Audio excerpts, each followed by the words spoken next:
Hey guys, how's it going? Today, I'm going to be showing you how to get the best value out of the new Seize the Deep exotic material, Deepsight Harmonizer. Now this item allows you to activate Deepsight on any craftable weapon that hasn't already had Deepsight on it. What this allows you to do is craft weapons from the Year of the Witch Queen that no longer naturally drop Deepsight. You can do this via waiting for Banshee or Zur to sell the weapon you were looking for, and then buying a weapon for each pattern you need. Then, finally use your Deepsight Harmonizer to activate Deepsight on said weapons, and boom, you've got yourself a crafted weapon that hasn't been craftable since the Witch Queen DLC. There is one catch though, and that's the fact that Bungie decided to only give us 6 Deepsight Harmonizers for the entire season via the Season Pass, meaning you can really only get one weapon fully crafted a season. And for that reason, I've gone through all the weapons that you can no longer naturally get with Deepsight and picked 5 that either offer an experience unlike any other weapon in the game, are the top of their class, or are just plain good. With that all being said, subscribe to the channel if you enjoy PvP focused videos like this one, and let's hop straight into number 5, Disparity. Disparity is one of the guns on this list that offers an experience unlike any other weapon in the game, for the most part that is. It is part of the very uncommon aggressive pulse rifle archetype. There are literally only 2 other pulse rifles in the game in this archetype, those being Sacred Providence and Insidious.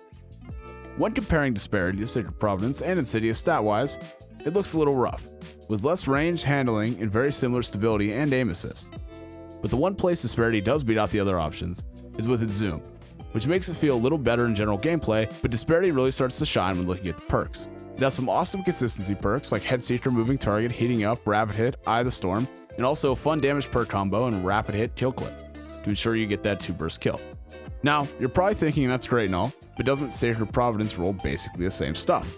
And you'd be mostly right, but Disparity allows you to enhance all these perks, giving you either an increased perk effect or some passive stat. Insidious also is craftable, and therefore you can also enhance its perks.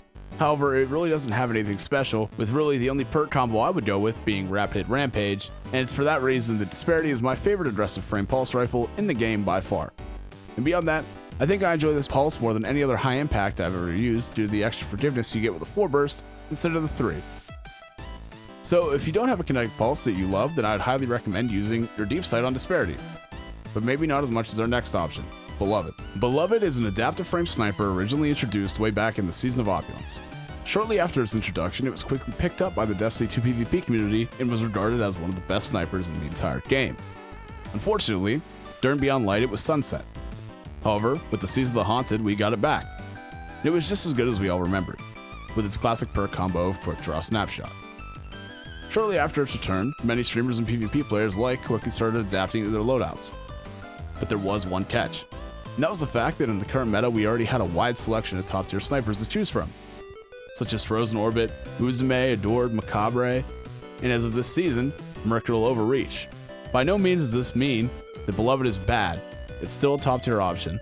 It just isn't as special as it used to be. So definitely, if you don't have a sniper you already main in your energy slot, then I don't think you could be disappointed using your Deepsight Resonance to craft Beloved.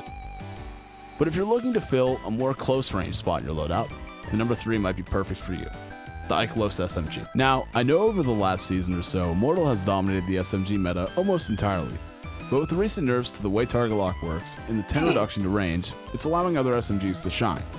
An easy way to see this is when you take a look at this season's SMG usage rates. In quick play, the Ikelos SMG comes within 1% of both the normal and adept variants of the Immortal. This usage rate gap does grow significantly larger when looking at both competitive and trials.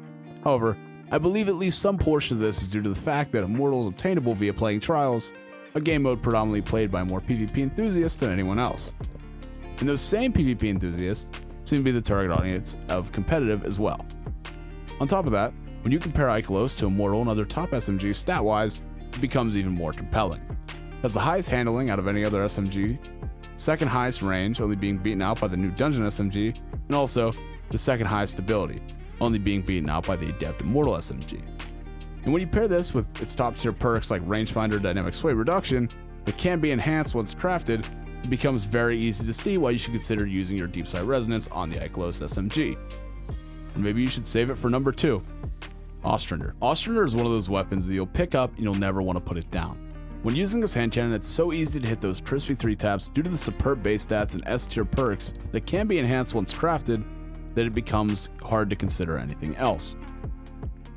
When looking at those S tier perks, I personally go with Opening Shot and Eye of the Storm, but you could go with Snapshot or Rangefinder if those perks are more your speed. Other than that, I would prioritize range and stability when selecting your barrel and magazine, and I cannot emphasize enough how good this hand cannon really is.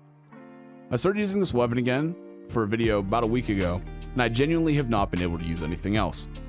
There is, however, one downside to this, and that's the fact that there are other 140 RPM hand cannons in the kinetic slot, like Rose, Fatebringer, Eyes Luna, and Dire Promise, just to name a few.